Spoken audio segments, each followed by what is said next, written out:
안녕하세요. 오늘도 사연살롱을 찾아주셔서 감사합니다. 두 아이를 키우고 있는 엄마예요. 혹시 민며느리라고 들어보셨나요? 교과서에서나 봤던 오래된 혼인 관습인데요. 제 주변에는 실제로 민며느리였던 분이 계세요. 바로 저희 친정 엄마예요. 저희 엄마는 외할아버지 때문에 불우한 인생을 살아오셨어요. 외할아버지는 만석군의 외아들로 태어났지만 일찍부터 노름에 빠져서 그 많던 전답 다 팔아먹고 결국 자신의 딸까지 누른 빚에 민며느리로 보낸 비정한 분이시거든요. 엄마가 민며느리로 들어가게 된 건 16살 때였어요. 엄마의 유일한 바람막이던 외할머니가 돌아가신 지 한 달도 안 된 무렵이었죠. 외할아버지는 아직 엄마 잃은 슬픔도 가시지 않는 딸을 도박빚과 가름하는 조건으로 내놓으셨어요. 귀호가, 너 그 집 가면 학교도 제대로 보내주고 밥도 굶기지 않을 거다. 못난 애비랑 있어봤자 너한테 득될 일이 뭐 있겠니? 이게 다 네 팔자다 생각하고 좋은 집에 가서 살아. 엄마가 태어나자 귀하게 되라고 귀할 귀자에 구슬 옥자를 써서 이름을 지어주셨던 외할아버지는 그 귀한 딸을 단돈 몇 푼에 민며느리로 보내면서 술만 연거푸 드셨어요. 차마 딸아이 얼굴을 볼 면목이 없었던 거죠. 그렇게 엄마는 중학교 졸업도 못한 채 낯선 시골집으로 가야 했어요. 가서 보니 외할아버지 말과는 달리 시골도 그런 시골이 없을 정도로 완전 깡촌이더래요. 게다가 식구는 또 얼마나 많은지 개미굴에서 개미가 기어나오듯이 사방에서 시누이와 시동생들이 튀어나왔죠. 그곳에는 시부모님과 30이 다 된 남편, 그 밑으로 줄줄이 7이나 되는 시누이들과 시동생들이 있었어요. 아참, 시동생이 하나 더 있는데 일찍이 장가를 가 부산에서 처가살이를 한 바람에 당시 그 집엔 없었대요. 아빠까지 총 9남매였죠. 거기다 시할머니까지 한 집에 살고 있었어요. 딱 봐도 민며느리를 들일 처지는 아닌 집이었죠. 그 집 식구들 먹고 사는 것도 버거워 보였으니까요. 엄마를 민며느리로 들인 이유는 바로 아빠 때문이었어요. 아빠는 등치는 황소만했지만 겁도 많고 말도 더듬는 데다 지능이 낮았거든요. 그러니 30이 다 되도록 장가도 못 가고 총각으로 살고 있었던 거죠.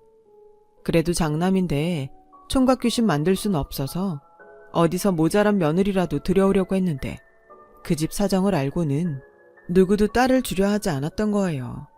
그래서 외할아버지 노름빚을 갚아주며 저희 엄마를 자기 집 민며느리로 들이게 된 거였어요. 그리고 거기에는 조건이 있었어요. 외할아버지가 엄마를 고등학교까지 보내주지 않으면 절대로 줄 수 없다고 고집을 부리셔서 하는 수 없이 약속을 하셨다나 봐요. 엄마를 고등학교까지 보내는 조건으로 무슨 일이 있어도 20살 이후에 혼사를 치르겠다는 약속이요. 애초에 그럴 마음은 전혀 없었지만 일단 그러겠다고 하고 데려온 거죠. 외동딸로 자란 엄마는 그 많은 시누이와 시동생을 보고 놀랐대요. 특히 젖먹이 막내 시동생을 보고는 황당해서 말도 안 나왔죠. 거기다 시동생 둘과 첫째 시누이는 심지어 엄마보다 나이도 많았어요. 둘째 시누이는 엄마 또래였고요. 앞으로 이 집에서 살 생각을 하니 눈앞이 캄캄할 뿐이었죠. 표독한 시어머니는 엄마를 보자마자 한숨을 푹 쉬며 그러셨대요. 비리비리한 게 일이나 제대로 하겠어? 데려올 거면 튼실한 애를 데려올 것이지 저게 뭐래? 얘, 너 밥하고 빨래는 할 줄 아니? 밭은 맬 줄 알고? 왜 대답을 안 해? 너 벙어리야? 바닥에 짐도 내리기 전에 시어머니는 엄마 머리를 쥐어박으며 타박을 하셨어요. 그러자 아빠가 얼른 달려와 엄마를 자기 등 뒤로 감추셨죠. 엄마, 내 색시 때리지 마. 이렇게 조그맣고 예쁜 사람을 때릴 때가 어딨다고 때려. 차라리 나를 때려요. 네? 아유, 이 모자란 놈아. 벌써부터 네 색시 끼고 돌 생각이야? 네 색시 맞는 게 그리 마음 아프면 오냐, 차라리 네가 맞아라. 친할머니가 아빠를 때리자 안방에 계시던 증조할머니가 호통을 치셨어요. 너 지금 뭐한 짓이냐? 어디서 감히 우리 귀한 종손을 때려? 지 안 사람이랑 동생들 보는 앞에서 한 번만 더 우리 종손한테 손찌검 해봐라. 당장 쫓아낼 테니. 증조할머니 말씀에 친할머니는 바로 꼬리를 내리곤 부엌으로 들어가셨어요. 그 모습에 고모와 삼촌들은 키득대며 웃어댔죠. 그러한 상황에 웃을 수 없는 사람은 엄마뿐이었어요. 엄마가 그러는데 아빠는 등치만 컸지 모자란 사람이었지만 그래도 엄마를 무척이나 아끼고 사랑해 주었대요. 아빠는 촌사람들과 다르게 피부도 하얗고 맑은 눈을 가진 엄마를 볼 때마다 좋아서 어쩔 줄 몰라 했어요. 그래서 친할머니와 고모들은 엄마를 더 괴롭히고 미워했지만요. 아무튼 아빠는 기댈 곳 하나 없던 엄마의 바람막이가 되어 주었어요. 고등학교까지 보내주겠다던 약속은 이미 사라진 지 오래였고 엄마는 그 집 머슴처럼 일해야 했어요. 집안 살림부터 농사일은 물론 어린 시누이와 시동생 뒤치다거리까지 도맡아 해야 했죠. 그나마 주변 눈을 의식해서 그런지 아직 솜털이 가시지 않은 엄마와 노총각이던 아빠의 결혼은 엄마가 자랄 때까지 미뤄주었어요. 그럴 수밖에 없었던 게 저희 엄마가 나이에 비해 체격도 작고 성장 발육이 늦어서 생리도 늦게 한 데다 나이보다 2살은 어리게 보였거든요. 그러니 결혼을 미룰 수밖에요. 아빠는 엄마를 볼 때마다 우리 셋이 언제 커서 시집 오냐며 웃곤 했대요. 그땐 그 말이 그렇게 듣기 싫었는데 지나고 보니 어린 신부가 자라기만을 기다려야 했던 아빠 인생도 참 불쌍하다는 생각이 들더래요. 결혼은 안 했지만 며느리로 들여놓곤 죽어라 일만 시켰지 뭐 하나 해주는 것도 없었지만 엄마는 시댁 식구들한테 정성을 다했어요. 부모도 살기 힘들다고 버리는데 그래도 먹여주고 입혀주긴 했으니까요. 다만 한 가지 아쉬운 게 있다면 학교를 다닐 수 없다는 거였죠. 민며느리로 오기 전까지 다녔던 국민학교에선 1등을 놓친 적이 단 한 번도 없을 정도로 엄마는 공부를 잘했거든요. 그래서 큰 고모가 썼던 중학교 교과서를 보며 혼자 독학을 했대요. 하루 일과를 끝내고 나면 온몸이 으스러질 것처럼 고되긴 했지만 그래도 아궁이 앞에 앉아 공부를 하는 그 시간이 그렇게 좋았답니다. 그렇게 몇 년이 흐른 어느 날 생각지도 못한 일이 벌어졌어요. 하루는 삼촌이 수학 숙제를 하고 있었는데 엄마가 슬쩍 봤더니 하나도 못 맞추고 다 틀렸더래요. 그래서 보다 못한 엄마가 삼촌한테 그 문제 푸는 방법을 설명해줬죠. 그 모습을 할아버지께서 보신 거예요.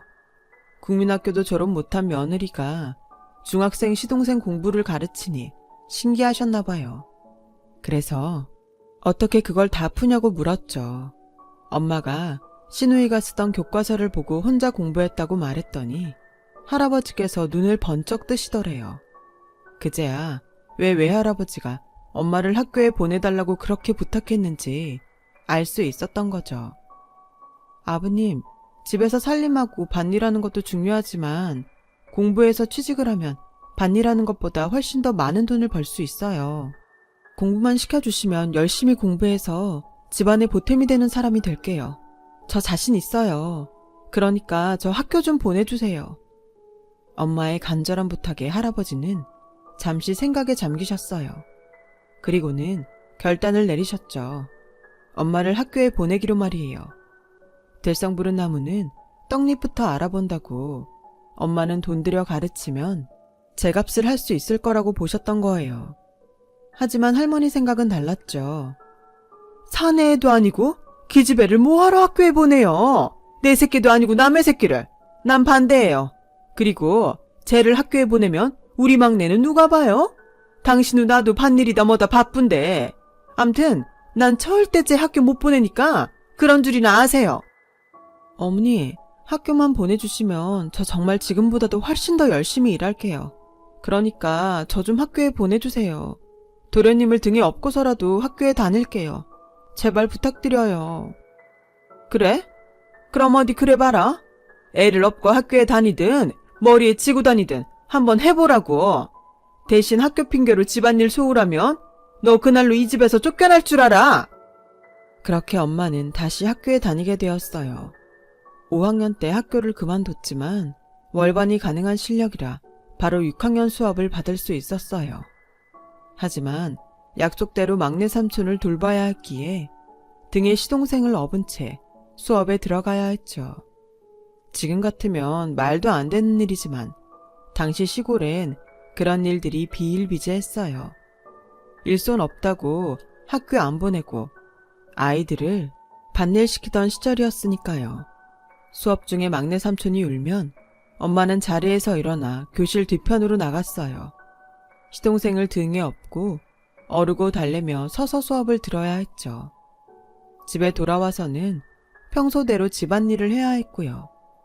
공부하라고 누가 등 떠미는 것도 아닌데도 엄마는 죽기 살기로 공부를 했고 그렇게 중학교를 거쳐 고등학교까지 졸업을 했어요. 그 과정이 쉽지는 않았죠. 중학교에 들어가면서부터는 막내 삼촌을 데리고 학교에 갈 수가 없어서 학업을 그만둘 처지에 놓였거든요. 그런데 다행히 증조할머니께서 엄마를 기특하게 생각하셔선 엄마가 학교에 가 있는 동안에 막내 삼촌을 봐주시기로 하신 거예요. 당신 시어머니께서 결정한 일이니 할머니도 어쩔 수 없었고요. 하지만 그걸로 문제가 해결된 건 아니었어요. 줄줄이 딸린 시누이와 시동생 학비도 버거운 판에 며느리 학비까지 되는 건 불가능했거든요. 그러던 어느 날 결국 일이 터지고 만 거예요. 먹고 죽을 돈도 없는데 내가 군 식구 월사금까지 내느라 등골이 휘어져요. 뭐하러 도움도 안 되는 저런 년을 집에 들여서 날 이렇게 고생시키냐고요. 난 더는 못합니다. 쟤를 내보내든 날 죽이든 당신이 마음대로 하세요. 등록금을 낼 때마다 할머니는 엄마를 탓하며 요란을 피우셨고 그 바람에 할아버지도 두 손을 들어버리셨죠. 결국 엄마는 중학교 과정도 못 끝내고 학교를 그만둘 위기에 처한 거예요. 그때였죠. 증조할머니가 나서셨어요. 오냐, 내 손주 며느린 내가 챙기마. 앞으로 너한테 제 월사금자로 손 내미는 일 없게 하면 되는 거지. 어서 대답해. 그럼 되는 거냐고? 할머니는 기어들어가는 목소리로 돈 나가는 것만 아니라면 뭐? 라고 대답하셨어요. 그래, 그럼 알았다. 증조할머니는 당신이 가지고 있던 금반지며 비녀를 팔아 엄마 학비를 대주셨어요. 그리고는 엄마한테 장사를 해보자고 하셨죠. 증조할머니는 만두를 잘 빚으셨는데 그걸 만들어 장에 내다 팔자고요. 그렇게 엄마는 증조할머니와 만두를 빚어 팔기 시작했어요. 엄마가 학교에 간 사이 증조할머니는 만두를 찌셨고 방과 후 엄마는 그걸 들어다 장에 내다 팔았죠. 그리곤 밤에 돌아와 집안일을 하고 늦은 밤까지 증조할머니와 만두를 빚는 날들이 이어졌어요. 시장에서 같은 학교 친구들을 만나면 창피하지 않았냐고 물었더니 그땐 어떻게든 공부를 해야 한다는 생각만 있었지 다른 건 눈에 안 들어왔어. 할머님이 나 때문에 고생을 하시는데 그깟 창피함이 대수겠니? 지금 와서 생각해도 그땐 참 억척스럽게 살았다. 증조할머니 손맛이 좋았던 탓에 만두는 잘 팔렸어요.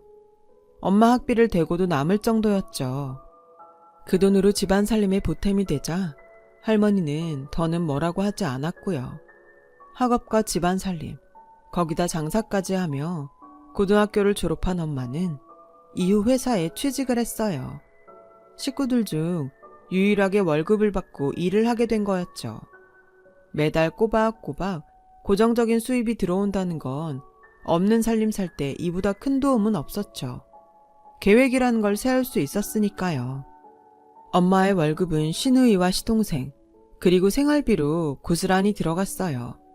자식들 교육비를 해결한 할아버지 할머니는 큰 시름을 놓은 셈이었죠. 엄마도 이제 좀 집에서 자기 몫을 하는 것 같아 면이 서기도 했고요. 하지만 엄마가 취직을 하고 얼마 안 돼 증조할머니께서 돌아가시고 말았어요. 늘 엄마 편을 들어주시던 분이 떠나자 시집살이는 더욱 매서워졌죠. 엄마가 회사에서 잘난 남자들과 어울려 일을 하는 게 할머니 딴에는 눈꼴 시린 일이었나 봐요. 결혼식도 하기 전에 엄마 아빠를 합방부터 시키자고 고집을 부렸어요. 혹시 아니? 네가 밖에서 눈이 맞아 딴 놈이랑 도망이라도 칠지? 그리고 네가 이 집에 들어온 지 몇 년이 지났는지 아니? 애초에 넌 며느리로 이 집에 들어온 거란 사실을 잊으면 안 된다. 그간 시아버지 시할머니를 등에 업곤 네 하고 싶다는 공부만 했지. 네가 며느리로서 이 집에 산 일이 뭐가 있냐? 입이 있으면 말해봐라. 그러니 이참에 두꺼비 같은 아들 하나 낳아봐. 그런 네 맘대로 밖에서 일하는 것도 뭘 안 할 테니. 잘난 며느리가 도망칠까봐 겁이 났던 친할머니 때문에 엄마는 20살 꽃다운 나이에 아빠와 결혼을 하게 되었어요. 그리고 이듬해 엄마는 저를 가지게 되셨어요. 처녀인 줄 알았던 여직원이 임신을 하자 회사에선 바로 해고를 시켰어요. 당시 풍조로는 당연한 일이었죠. 그제서야 할머니는 땅을 치고 후회를 하셨지만요. 하루아침에 고정 수입이 사라졌으니 왜 아니겠어요. 이렇게 될 거라는 걸 예상 못한 할머니 탓이죠 뭐. 엄마는 임신 중에도 집안일이며 농사일까지 거두느라 쉴 틈이 없었어요. 태교는 꿈도 못 꿀 일이었죠. 입덧이 심해서 생사를 집어먹고 있자면 고모들이 할머니한테 고자질을 해선 욕을 먹게 할 정도로 식구들은 임산부인 엄마한테 차갑고 냉정했어요. 그나마 엄마를 챙겨주는 건 역시나 아빠뿐이었어요. 내 색시 굶어 죽는다며 식구들 몰래 사탕이며 주전부리를 몰래 얻어다 엄마 손에 쥐어주곤 했죠. 아직도 엄마는 알사탕만 보면 아빠 생각이 난다고 해요. 비록 남들보다 부족한 사람이었지만 마음만큼은 누구보다 따뜻한 사람이었다면서요. 이듬해 봄에 엄마는 저를 낳으셨어요. 기대와 달리 딸을 낳자 할머니는 표독스럽게 그러셨대요. 딸 낳은 주제에 아랫목을 차지하고 누워있을 생각 말고 얼른 일어나. 뭐 잘한 게 있다고 산후조리야. 당장 할 일이 태산인데. 결국 엄마는 출산하고 일주일 만에 자리를 털고 일어나야 했어요. 끼니 때마다 심통맞은 시누이가 차려주는 밥상을 받느니 차라리 내 몸이 힘들더라도 내 손으로 차려 먹는 게 낫겠다 싶었던 거죠. 거기다 시어머니 닭달에 못 이긴 것도 한몫했고요. 식구들은 딸 낳은 엄마를 냉대했지만 아빠만큼은 달랐어요. 밭에 일하러 나갔다가도 저를 보러 수시로 집에 들락거릴 정도였죠. 바쁜 엄마를 대신해 저를 씻기고 기저귀도 갈아주었고요. 아내와 자식 사랑만큼은 세상 누구보다 큰 분이셨죠. 시간은 흘러 제 첫 돌이 다가오고 있었어요. 엄마는 첫 아기 돌이니만큼 돌상은 못 차려줘도 떡이라도 해서 주변에 돌려야겠다는 생각에 광에서 쌀을 찾고 있었는데 그걸 본 고모가 고자질하는 바람에 할머니가 밭에서 허둥지둥 달려왔지 뭐예요. 돈이 썩어 나간다니? 아들도 아니고 고작 딸년 하나 낳아놓고 뭐? 동네에 떡을 돌려? 아이고 기가 차서 말도 안 나온다. 그럴 돈이 있으면 네 시애미 빤스라도 한 장 사와봐라. 애 핑계로 밭일도 시애미한테 맡기는 년이 어디서 애미 노릇은 하려고 들어? 한 번만 더 쓸데없는 짓 하면 그땐 정말 가만 안 둘 줄 알아. 알았어? 결국 시어머니 등살에 첫 아이 돌떡도 안 치지 못한 엄마는 눈물을 훔쳤어요. 그 모습을 본 아빠는 엄마를 달랠 뿐이었죠. 이때까지만 해도 이 일이 비극이 되어 돌아올 줄은 아무도 몰랐어요. 다음 날 아침상을 물리고 밭에 나갔던 아빠가 점심때가 됐는데도 집에 돌아오지 않았어요. 엄마는 저를 업고 아빠를 찾으러 밭으로 나갔죠. 하지만 아빠는 어디에도 보이지 않았어요. 그때였죠. 이장님이 저희 엄마를 부르며 달려오셨어요. 그 집에 큰일이 났다며 얼른 읍내로 나가보라고 하셨어요. 그렇게 저를 업은 채 읍내로 나간 엄마는 그곳에서 아빠의 사망 소식을 전해 들었어요. 뺑소니 차량에 치여 그렇게 된 거였죠. 그런데 그 다음 말이 엄마를 무너지게 만들었어요. 숨이 끊어지는 순간까지 아빠가 손에 들고 있던 봉지 안에 수수 팥떡이 들어있었다는 거예요. 그 말에 엄마는 주저앉았어요. 지난밤 자식 돌떡도 하나 못 해주냐고 아빠를 타박했던 게 떠올랐거든요. 그 말만 하지 않았더라면 남편이 죽진 않았을 거라는 생각에 엄마는 가슴을 치며 통곡했어요. 뒤늦게 달려온 식구들과 할머니는 아빠가 떡을 사러 나왔다가 병고를 당했다는 사실에 모든 죄를 엄마한테 덮어 씌웠어요. 이년아, 네가 기어이 내 아들을 잡아먹었구나. 네 새끼 돌떡 먹인다고 생떼 같은 내 아들을 잡아?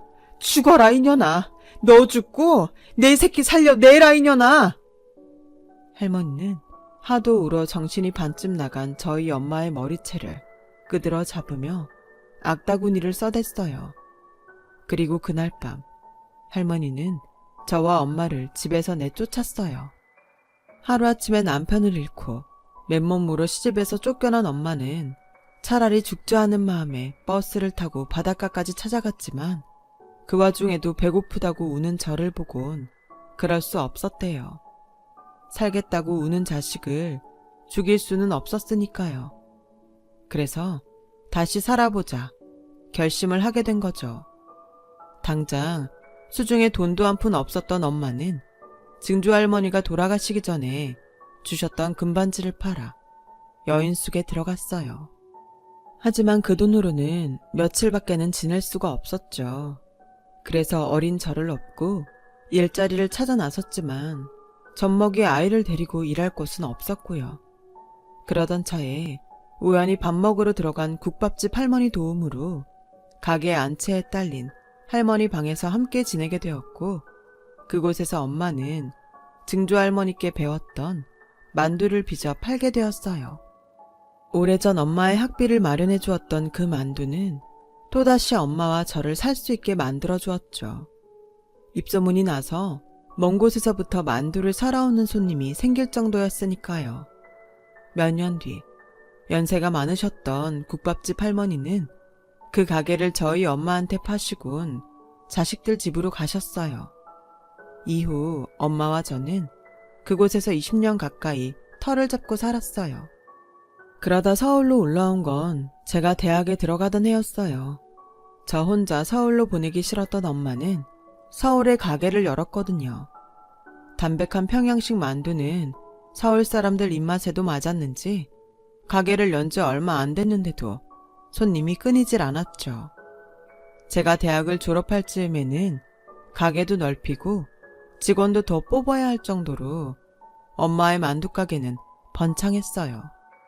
그러다 인터넷이 보편화되면서 미식 동호회 사람들 사이에서 입소문이 퍼졌고 저희 가게는 TV에도 종종 소개되곤 했어요.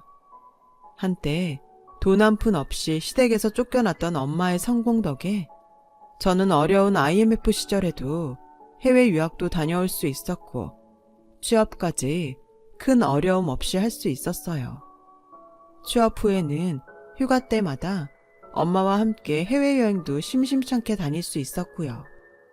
회사 동기와 결혼을 준비하던 때도 저는 엄마 덕을 보았어요. 예비시댁에 처음 인사를 드리러 간 날이었어요. 저는 홀어머니 밑에서 자란 탓에 혹여 시댁에 흠이라도 잡히지 않을까 걱정했었어요. 그런데 어머님은 무슨 일을 하시냐는 아버님 물음에 저희 가게 얘기를 했더니 반색하시며 내외가 저희 집 만두를 좋아하신다며 엄청 좋아하시더라고요. 며느리 덕분에 앞으론 줄 안 서고 그 집 만두를 먹을 수 있냐시면서요. 그래서 만두는 평생 공짜로 드시게 해드리겠다고 했죠.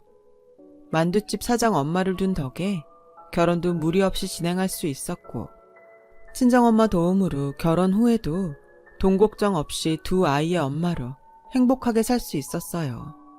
그런데 엄마 가게가 유명세를 타자 돈 냄새를 맡은 친가 식구들이 가게로 찾아왔지 뭐예요.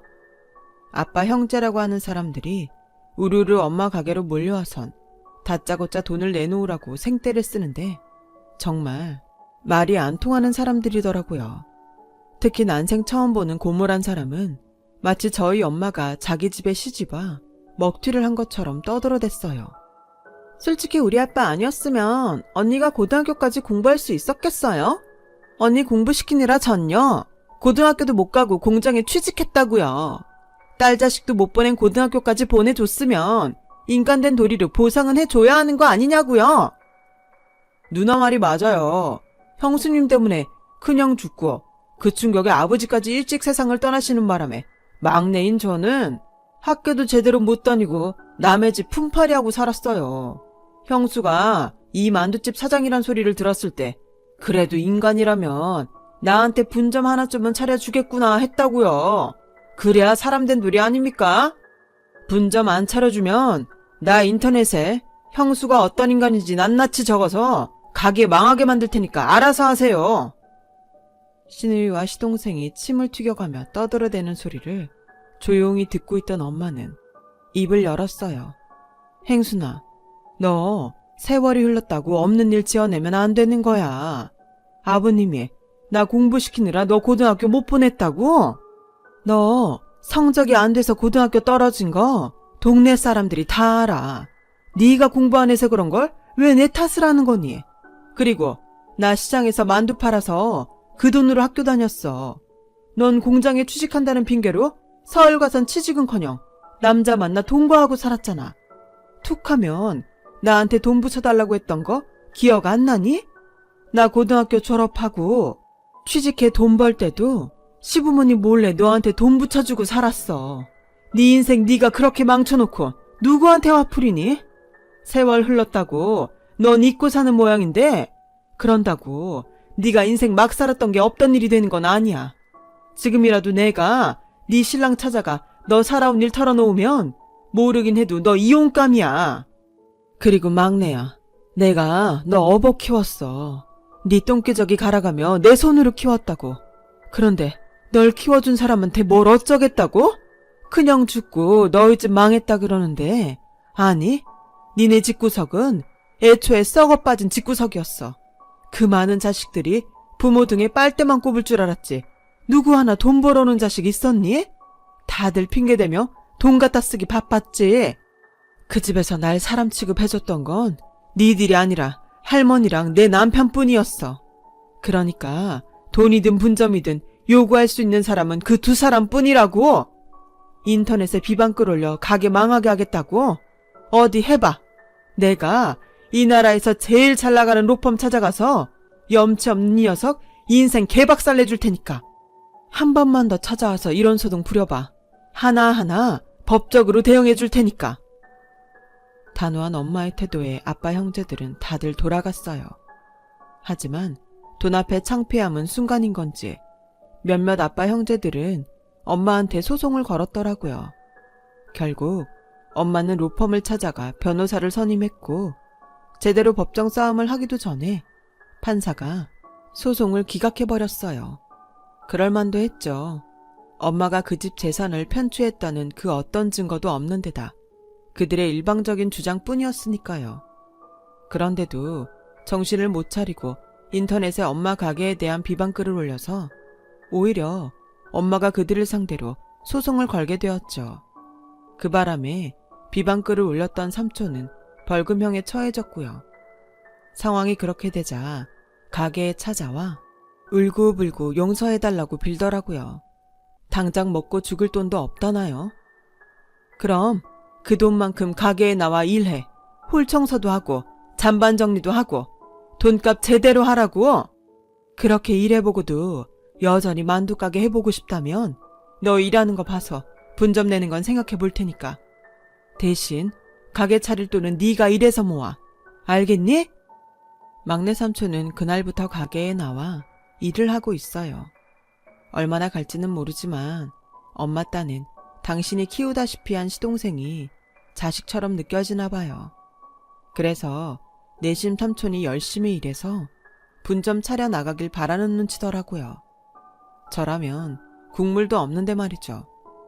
비록 아버지 도박빚에 팔려 민며느리로 가야 했던 한많은 인생을 그렇게 살았던 엄마를 보면서 저는 가끔 그런 생각을 해요. 성공은 환경이 만드는 게 아니라 자신의 의지로 만들어내는 거라고요. 그러니 오늘 하루도 열심히 살아내야겠다고 말이죠. 힘든 시기지만 여러분도 끝까지 포기하지 마시고 힘내시길 바랍니다. 지금까지 제 사연을 들어주셔서 감사합니다. 여러분, 사연 댓글에 응원과 현명한 조언 부탁드려요. 좋아요와 구독은 저에게 큰 힘이 됩니다. 오늘도 좋은 일 가득하세요.